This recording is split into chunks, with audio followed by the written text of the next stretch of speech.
Kia ora, good afternoon. I'm too pissed off to do the da-da-da-da-da-da-da-da-da. Because I'd be like... So, yeah, so it turns out that I was right about everything in regards to what happens after we die. Imagine that. Scientists have come out and said, oh yeah, when we die, we go into a state of non-existence. And it's like, what, you mean a state of reincarnation, that we regenerate ourselves so that we can be reborn? You mean the ninth element? You mean everything that I've been saying since forever? So now because science says it, scientists with degrees in that say it, people are like, ooh, put it on X. But when the barefoot, uneducated Indigenous woman says it, it's like, kill her. So if I've been right about this whole thing this entire time, about everything, including my science, and what I'm able to do with it, why the hell were they trying to kill me so often? What were they really trying to kill me for? Because I was whistleblowing and I was able to see things that they were getting up to long before the rest of the world knew what they were doing? Or because I didn't meet the framework of what a physicist is supposed to look like? Or because they were racist bigots? Because those doctors who almost killed me, poisoned me and then left me to die, decided, because they didn't understand physics, I needed to be starved and tortured and poisoned to death and removed from my children, who now hate me.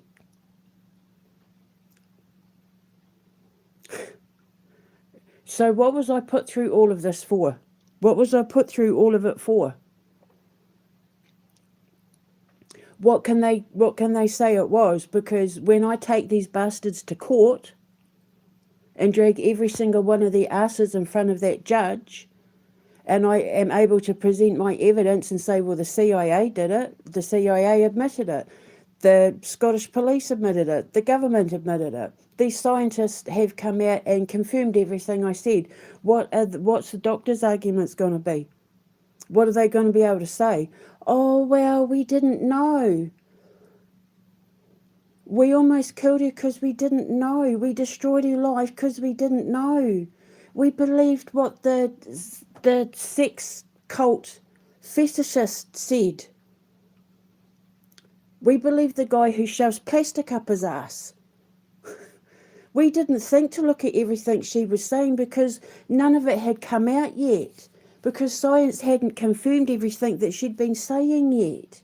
So we thought, just kill her, poison her, ruin her credibility, destroy her reputation, because as glorified drug dealers, we didn't know physics, but we thought we knew better than her. What are they going to say? What are the cops going to say? What are the cops going to say? We destroyed her life and locked her up because after all the cops lied on their forms and Chris committed perjury on his form, we didn't know she was telling the truth because we didn't know that scientists were going to come out and confirm everything that she'd been saying about what happens after we die.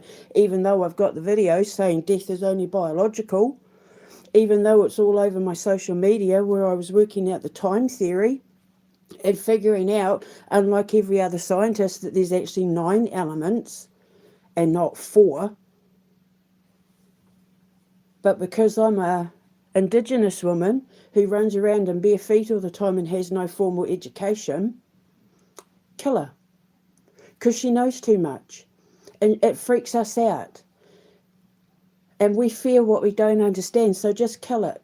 Put her in a homeless shelter where people are defecating outside her bedroom window. Have her turn her children against her, turn her family against her, destroy her career, destroy her reputation. Kill it. 4 times they tried to kill it.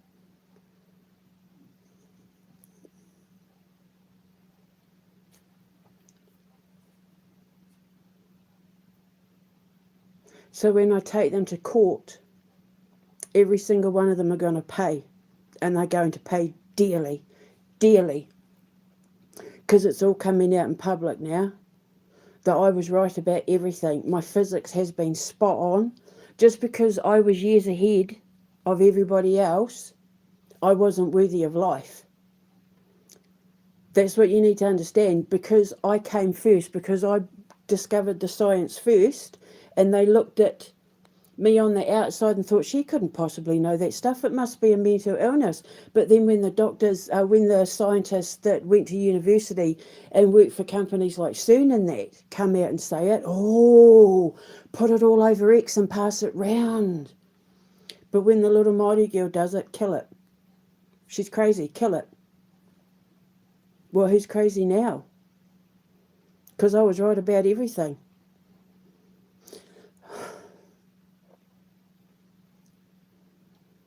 So when they stand up in court, what are their arguments going to be?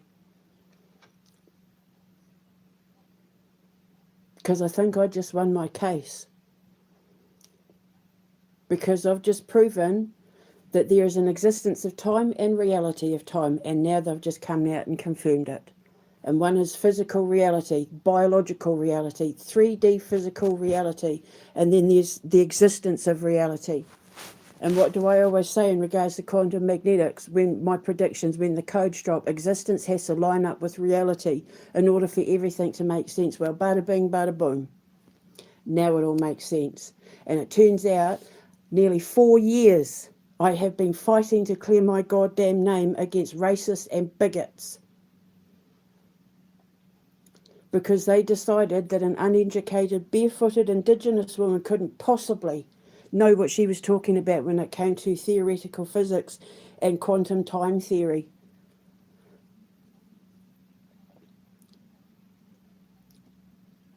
The lawyer said to me, when this goes to court, it'll be the case of the century. Because it's literally God against the rest of the world. God physics against the rest of the world.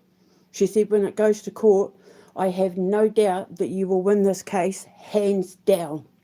She said, the trouble is, Miss Callahan, we are a tiny law firm and you need a lot of lawyers to take on this case, and we can't do it. I suggest you go to somewhere like London, Birmingham or Newcastle to find your lawyers. They've tried to steal my work. They're trying to claim my work. They're trying to brush me aside, and it's like, oh, hell no, no. I'm sorry, but I wasn't almost killed 4 times for other people to just come along and brush me aside and say, there, little girl, shut up. We're going to take your work and claim it for ourselves. I have it all documented. I can prove it. I came first. I was the trailblazer. That's my physics. Nobody else's. And I'm going to make those doctors and those cops and that social worker stand there and apologise to my face. I want a public apology. With so many zeros on the back of those numbers, their wrists will get sore writing out that apology check. Because this stuff that's come out now has absolutely screwed the argument 100%. I was right about everything. I know what I'm talking about when it comes to death and the afterlife, because I am an occult physicist. And I developed a brand new science that explains the evolution of man. Well, actually the evolution of the atom. And nobody's claiming my work, just like Donald Trump ain't claiming my movie. And Paper Doll Productions isn't claiming my sister's identity. So get ready, because when I take them to court, this is going to end up all over the news. That's what the lawyer said. This is going to be the trial of the century. Because it involves military, government, secret service, companies like Sumo Digital, individuals, the West Yorkshire Police, the NHS, Donald Trump, Elon Musk, the CIA, MI5, MI6, individual peoples in my life, former students, former clients, family members, ex-husbands.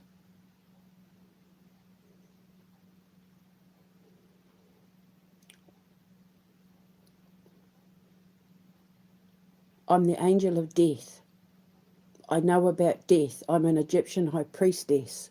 It is my job to know the afterlife. My ancestors taught me about the atom. I know what I'm talking about. But because those doctors decided that on the outside I was just some crazy little Māori girl, I was worthy of death. They left me to starve. I was going days and days and days without food, to the point where when I got out of here and finally got access to food, I ended up with a citric acid intolerance and peanut allergy. And I had to suffer refeeding syndrome. They left me for nearly 3 months with my guts hanging out of my scars, where I was stinking of rotting flesh, where my belly button was turning grey and eating itself, because they left me without medical treatment, because they decided I wasn't human. My Indigenous rights, my human rights were violated. My equal rights were violated. All because they decided that my physics was a mental illness. And now look, if they were in the same room with the doctors with the scientists that had just put that stuff up on X, they would have been having great conversations about them. But when it was me, no, they upped my medication. Do you know what it's like to suffer anaphylaxis twice a day? Do you know what it's like to have your throat close up twice a day? To the point where even now to this day, I still suffer from sore throats. Nearly 4 years I have been fighting to clear my name against racism. I am a victim of racial abuse in the United Kingdom. And I still did the right thing by trying to protect the King and the people of Great Britain. And now all the things that have been done to me are now happening to the people of Great Britain, thanks to people like Jess Phillips and Keir Starmer and Yvette Cooper and Tony Blair, and I was still trying to protect everyone using my science. And those doctors think they're better than me. I don't think so. In 100 generations, they'll never be better than me. Because I have morals and ethics. I have integrity. I have honour. I have valour. I have strength. And I have faith. I have mana. And I'm coming after every single one of you now that I know this has come out. So get ready. And I'd be shitting myself if I was you, because you're going to lose everything. Your bank balances, your houses, your cars, everything. I'm going to wipe you out. I'm going to clean every single one of you out financially. Racist, arrogant, ignorant, uneducated, faithless bigots. Every single one of you. So get ready. Thank God for that 6-planet alignment, because I'm on the warpath and I'm coming after every single one of you, thanks to the power of the alignment. Ka kite anō.